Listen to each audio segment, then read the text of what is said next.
Setelah pada beberapa video sebelumnya, saya membahas soal kelebihan game eFootball dan EAFC 25, maka kali ini giliran saya akan membahas kelebihan game PES 2021 dibandingkan dengan game FC 25. Untuk video kelebihan eFootball 2025 dan FC 25, yang ini bisa kamu cek di deskripsi video.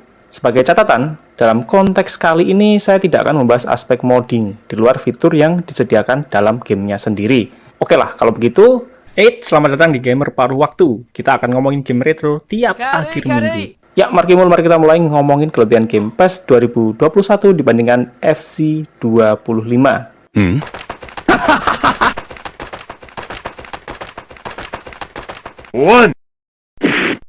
Hal pertama, tentu saja, apalagi kalau bukan soal spek yang dibutuhkan pada perangkat PC, di mana selama perangkat PC-mu bisa memainkan game PES 2018, maka kamu juga bisa memainkan game PES 2021, meski mungkin dengan melakukan beberapa kompromi.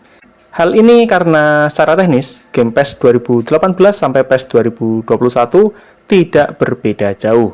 Hal ini tentu berbeda dengan game FC 25 yang butuh spek lebih tinggi karena sejak seri FIFA 23 sudah menggunakan teknologi yang cukup berbeda dari seri FIFA 22 di PC. Ya, cukup berbeda karena game engine-nya itu masih sama, masih berbasiskan Frostbite Engine, cuma sudah mendapatkan update besar pada FC 25.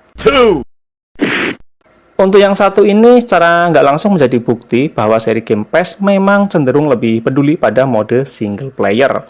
Hal ini karena pada PES 2021, termasuk beberapa seri PES sebelumnya, memberikan fitur rangkuman detil soal catatan permainan kita melawan tim komputer. Catatan ini bisa dilihat dari setting, option, VS Com record. Nah, bisa dilihat sendiri betapa detil rangkuman yang disediakan. Mulai dari jumlah pertandingan yang sudah kita jalani, termasuk catatan menang, seri kalah, dan prosentasenya, sampai berapa rasio umpan, rasio tembakan, dan rasio save, dan juga jumlah umpan, save, dan semua tetek bengek yang kita lakukan sepanjang pertandingan tertulis di sini. Dibandingkan dengan pada FC25 yang ya cuma menampilkan data yang amat sangat sedikit banget.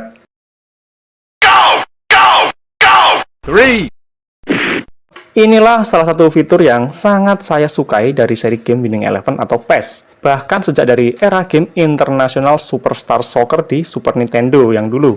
Fitur bernama conditioning ini akan memberikan kondisi yang berbeda pada setiap pemain secara acak. Ya, kalau pada seri-seri PES terbaru, hal ini ditentukan dari level conditioning tiap pemainnya, jadi enggak random total seperti pada seri-seri awalnya. Adanya fitur conditioning ini memang kadang menyenangkan dan kadang juga menjengkelkan. Tapi fitur ini secara nggak langsung memaksa kita untuk mencoba komposisi pemain yang berbeda-beda.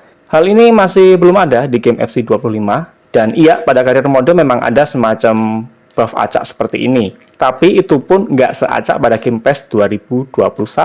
Dan hal ini menjadikan saya saat main career mode di setiap seri FIFA nggak punya alasan kuat untuk mencoba komposisi pemain yang berbeda. Jadi saya nyaris menggunakan pemain yang sama terus-menerus karena ya nggak ada paksaan kuat untuk mencoba komposisi pemain yang berbeda seperti halnya di game PES 2021. Ya analoginya seperti ini sih. Jika kamu punya satu pemain di satu posisi yang andalan sangat hebat tapi dia panahnya turun, sementara di satu sisi yang lain, pemain cadangan di posisi yang sama, skillnya berbeda jauh, tapi dia panahnya atas, atau kondisinya sedang membaik. Mana yang akan kamu pilih? Pemain hebat tapi panahnya down, atau pemain yang biasa saja tapi panahnya naik? Itulah hal yang sangat saya nikmati. Kemudian ada sebuah kisah menarik terkait hal ini, di mana seorang kawan, seorang gamer generasi baru, anak muda maksudnya, yang merupakan penggemar berat seri FIFA sejak FIFA 2012, dia kaget saat tahu betapa dinamisnya conditioning system di game PES. Ini adalah sebuah hal yang dia sukai karena ya alasan yang sama, sering memaksa dia untuk mencoba komposisi pemain yang berbeda tergantung kondisi pemain yang ada, yang jauh lebih acak daripada yang ada di game FIFA atau FC 25 sekalipun. Oke, fitur yang satu ini memang terkesan sepele, tapi bagi sebagian orang adalah fitur yang disukai, yaitu fitur untuk menyimpan file replay yang nantinya bisa kita gunakan untuk mereka ulang kapanpun kita mau. Fitur ini sebenarnya udah ada lama sejak seri game Winning Eleven 4, meski pada saat itu baru sebatas bisa menyimpan file replay saat sebuah gol tercipta. Jadi enggak bebas mengambil momen kapanpun itu seperti pada seri-seri PES yang terbaru, termasuk PES 2021. Di mana pada FC25 fitur ini enggak tersedia. Memang pada menu replay ada tombol untuk menyimpan, tapi ternyata cuma disimpan dalam bentuk video saja, bukan dalam bentuk file reka ulang seperti pada game PES 2021. Yang intinya kita nggak bisa melakukan reka ulang kapanpun kita mau pada FC25. 5. Mode yang satu ini pertama kali muncul pada game Winning Eleven 10, kemudian absen sampai akhirnya kembali lagi pada PES 2021. Mode yang bernama Random Selection Match ini sangat cocok dimainkan ketika kamu bingung mau bermain menggunakan tim apa. Dalam mode Random Selection Match, kita akan memilih maksimal 4 klub atau 4 negara atau 4 regional atau 4 kompetisi, dan nantinya game akan mengambil acak 23 pemain untuk kita gunakan. Dan disinilah letak keseruan mode yang satu ini, karena kita akan bermain dengan komposisi pemain yang berbeda dengan biasanya. Dan menariknya, sebelum pertandingan dimulai ada opsi untuk bertukar pemain dengan tim lawan, dan tentu saja pertukaran pemainnya juga dilakukan secara acak, cuma berdasarkan rating yang setara saja. Dan sayangnya mode seperti ini belum ada di FC25, padahal pada mode kick-off-nya, FC25 memiliki sangat banyak ragam jenis pertandingan, mulai dari yang standar sampai yang absurd, tapi nggak ada yang serupa dengan Random Selection Match pada PES 2021. Salah satu fitur menarik dari seri game PES tentu saja adalah edit mode yang sangat fleksibel dan powerful. Termasuk pada PES 2021, Konami memberikan fitur edit mode yang sangat sederhana, mudah digunakan, tapi yaitu sangat powerful. Dengan fitur mengimport file JPEG untuk digunakan sebagai jersey menjadi yang saya favoritkan. Termasuk fitur untuk berbagi editan yang kita gunakan. Ya, dalam hal ini disebut sebagai option file. Ya, karena saking mudahnya itu, di mana cukup mengimport file gambar dengan ukuran yang diminta, nanti file gambar tersebut akan otomatis menjadi kaos celana dan kaos kaki dalam format 3 dimensi. Termasuk ada juga fitur untuk mengimport file gambar untuk digunakan sebagai logo klub, logo kompetisi, banner, wajah pelatih, sampai foto stadion. Semuanya mudah banget tanpa perlu mikir hal teknis apapun. Dan menariknya kita juga bisa dengan sangat mudah berbagi file editan kita atau mengimport file editan dari orang lain yang disebut option file. Dan sekali lagi tanpa teknis yang rumit. Fitur ini sebenarnya bukan hal yang baru pada PES 2021, karena sebelumnya sudah pernah ada di PES 2018 yang merupakan penyempurnaan dari edit mode pada PES 2017. Tapi pada FC25, sayangnya, fitur sejenis edit mode ini sangat terbatas kemampuannya. Dan yang paling terasa kurang yaitu nggak ada opsi untuk mengimport file JPEG langsung untuk otomatis diubah menjadi kaos celana dan kaos kaki. Hal ini tentu membuat orang awam seperti saya kesulitan untuk melakukan modding secara mandiri. 7. Sebelum membahas soal gameplay, mari kita samakan persepsi terlebih dahulu.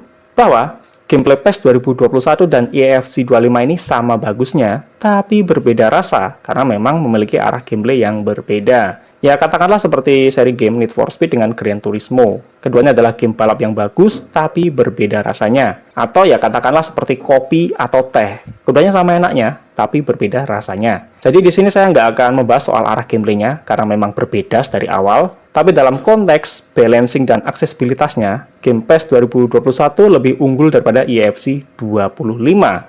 Hal ini karena gameplay pada PES 2021 lebih baik dalam menerapkan konsep gameplay yang easy to play, hard to master, di mana mekanik attack dan defense-nya terasa lebih berimbang daripada hal serupa di FC25.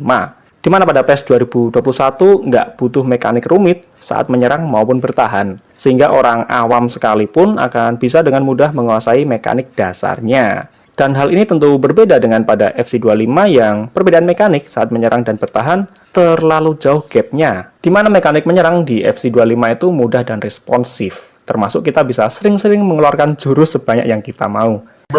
Tapi mekanik bertahannya jauh lebih kompleks dengan tackle yang harus dilakukan secara manual.